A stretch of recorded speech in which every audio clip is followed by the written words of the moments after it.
Bonjour à tous, merci à vous d'être avec nous sur France 3 Provence-Alpes-Côte d'Azur. 15 km séparent Briançon où nous étions hier à l'Argentière-la-Bessée où nous sommes aujourd'hui. La commune bénéficie d'un riche patrimoine industriel comme les anciennes usines Péchinet.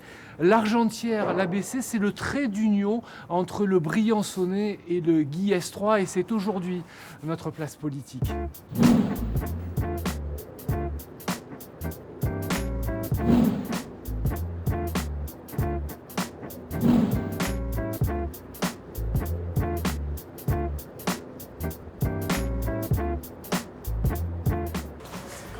Mesdames, Monsieur, bonjour. Bonjour. Bonjour. Est-ce que vous suivez cette campagne électorale en prévision des élections présidentielles ou alors Un peu. Ouais, un petit peu, moi aussi.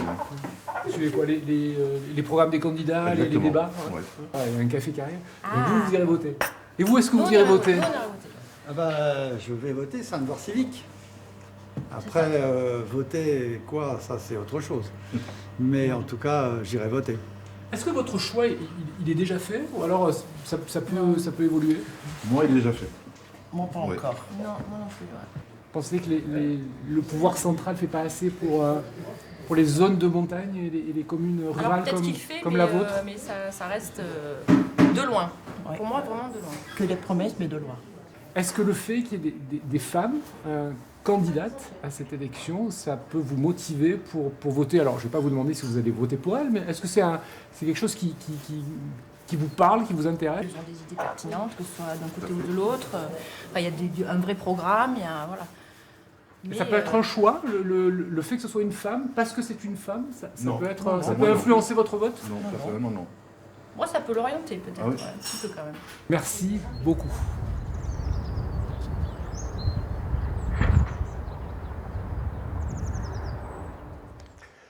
La grille communale de densité de l'INSEE place l'Argentière-la-Bessée dans la catégorie des communes peu à très peu denses, ce qui peut entraîner un déficit en termes de qualité de service. Est-ce que c'est le cas du secteur de la santé? On parle beaucoup de désertification médicale.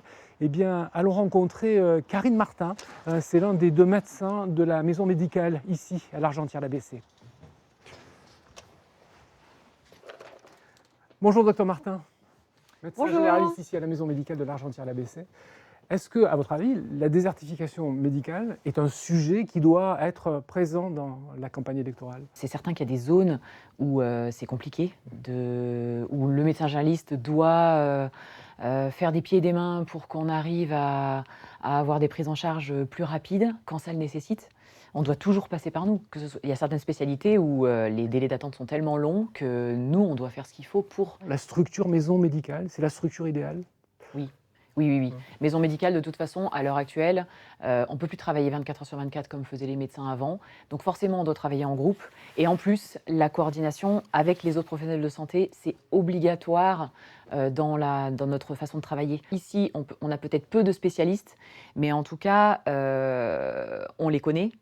On a une accessibilité avec les téléphones, les numéros, on se connaît tous, et les prises en charge sont quand même assez rapides. Comment est née cette maison médicale? Il a fallu insister ou les choses se sont faites naturellement? Non, naturellement non. Par contre, c'est avant tout le moteur, c'est l'énergie des gens locaux, des acteurs locaux, à tous les niveaux. Que ce soit les médecins, les paramédicaux, les pharmaciens et les élus locaux.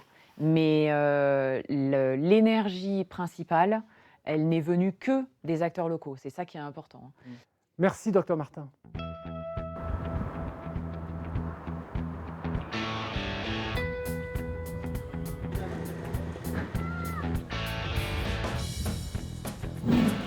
Même problématique avec la question des transports. Ici, nous sommes évidemment très très loin de l'offre qui est proposée dans les grandes agglomérations, même si le train de nuit qui relie l'Argentière-la-Bessée à Paris a été sauvé in extremis. Bonjour Didier Lafay. Bonjour. La ligne entre l'Argentière-la-Bessée et Paris, train de nuit, Briançon, Oui. Paris a été ressuscité, 74 millions d'euros investis. Ça veut dire finalement que quand le politique il veut s'intéresser aux questions de désenclavement, il peut le faire. Ah ben oui, ça nous fait plaisir et c'est vrai que c'est essentiel dans notre région de pouvoir faire profiter à tout un chacun ce patrimoine naturel que nous offre. C'est quoi la solution alternative aujourd'hui au train? C'est le tout voiture? C'est encore la voiture qui est la petite reine? Je pense qu'il ne faut pas être radical ni dans tout voiture, tout train, tout transport en commun. Il faut, je pense, l'ensemble de ces transports, de ces modalités avec de l'intelligence et de l'accessibilité. Dans le débat, il y a cette question du pouvoir d'achat liée entre autres au prix du carburant, très taxé. Est-ce qu'il y a un effort à faire de ce côté-là? On peut avoir des solutions ferroviaires, on peut avoir du covoiturage, mais nous, saisonniers, pour aller travailler au quotidien, on est obligé de monter sur les stations. Et au quotidien, même s'il y a du covoiturage, il faut mettre quand même de l'essence, de l'énergie dans la voiture et ça coûte très, très cher. Merci beaucoup Didier Lafay. Merci bien. Merci à vous.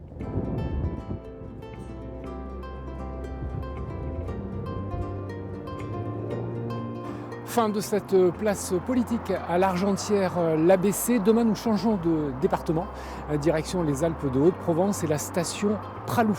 Merci, au revoir.